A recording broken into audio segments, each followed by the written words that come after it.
Her name was Jasmine. She was about 3 months old. Her mom found her asleep in the crib and wouldn't wake up. I went in, and sure enough, when I picked him up, he was gray and his lips were quite blue, and it was, very shocking. I called 911 and I took the baby and I laid her on the table and I tried to do CPR, but she was already dead at this point. I stroked his cheek and told him that I loved him, but it seemed pointless. I knew he couldn't hear me.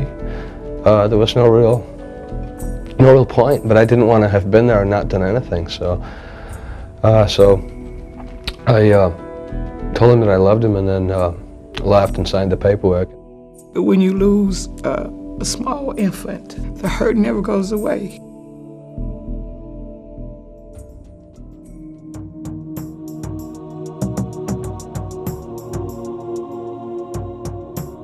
It's important, especially in the African American community, to teach our grandparents how to help their children be better parents, because we assume that it's okay that they lay on their stomach, and so many babies are dying.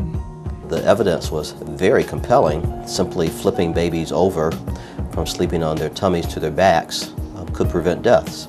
My mother taught me to be a mom. It was to put the baby on his or her stomach, but now the research is showing something completely different. There are things that we do in our culture, within our families, within the raising of children, that might be a little different. A new course of action might be required. The baby sleeping with the parents is one of the worst things that can be.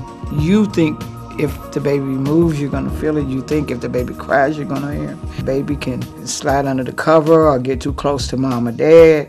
The babies grab the blankets and they go over their face. They can't get them off, and they suffocate. It is acceptable for the baby to be in the rooms with the parents, but what is not acceptable is that they share the same bed. When we're talking about what we should have in the crib, it should be nothing in the baby's crib. It should be no toys, should be no bumpers, it should be no extra diapers, no blankets. Nothing should be in the crib with the baby except the baby. Position on its back. Suffocation occurs when there is something that inhibits the baby from breathing. It might be very loose-fitting clothes, stuffed animals, and the beautiful frilly comforters in the crib. Those are some of the things that can lead to suffocation of the baby. It's important that the baby doesn't sleep with extra blankets in the crib or anything over the baby's face. You might have a little sofa or a pillow that you just want to lay the baby down while you're working in the den or the kitchen. That also is not acceptable. We just have to convince Grandma it's not okay, Grandma, for the baby to lay on the sofa.